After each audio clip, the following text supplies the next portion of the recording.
Hi guys, welcome to Earth Science 101 in our home lab today. I'm going to be doing a demonstration that has to do with convection cells.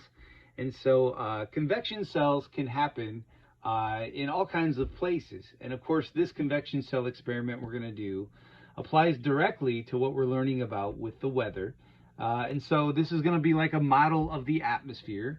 But these types of cells can actually happen in the ocean and even in the asthenosphere with all that magma and lava that's below the Earth's crust, okay? But since we're doing the atmosphere today and we're studying the weather, we're going to act as though this is like a pocket of air or a band of air that's circling around the globe. And so we're going to say that the left side here is a lot like the equator, and we're going to apply a heat source to the equator. And you know the equator is the place where the sun is directly shining right on the Earth. And so this is the place that's going to get the warmest in our experiment. And then what will happen, what should happen, is that the air will cycle, or the water will cycle, from the heat source. And it will go to a place where the particles will reach a place where they're more dense. And they should sink down. And we should actually get kind of a cycle, kind of a motion, which is also known as a convection cell. So I'm going to go ahead and I'm going to get the experiment started. So I'm going to apply my heat source here. And I want it to be just about a medium height like that. Okay. I'm going to let that cycle just a little bit. And so I'm also going to answer just the bold questions that are in our document today. So I'm going to give you the answers to the bold ones, but it's going to be up to you guys to come up with the other answers, okay?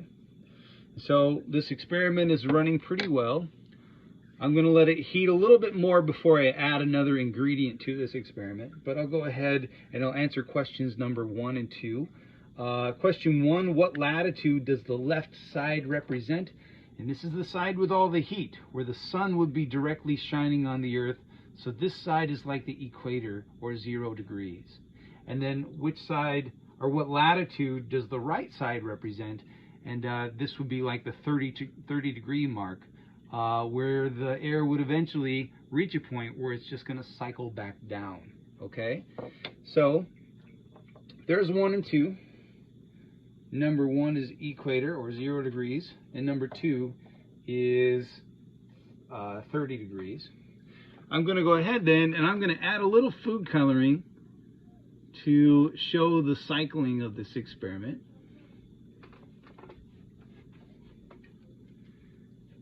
And as you can see, there's some cycling going on.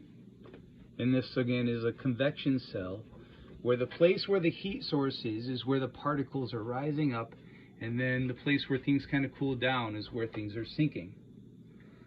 So I'll go ahead and I'll answer number 3, which latitude has more direct sunlight?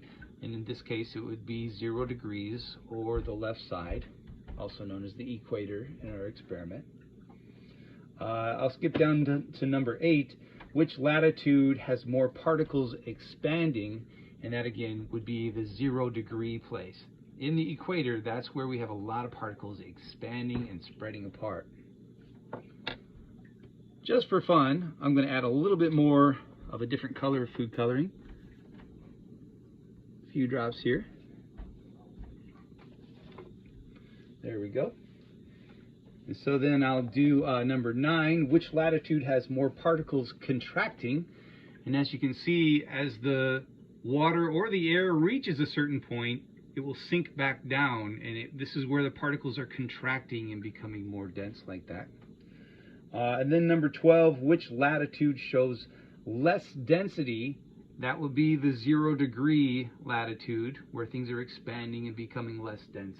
And then number 13, which latitude shows more density? That would be the 30 degree latitude, where things are coming back down like that. And that concludes our experiment. Good luck with the other questions. Thanks a lot.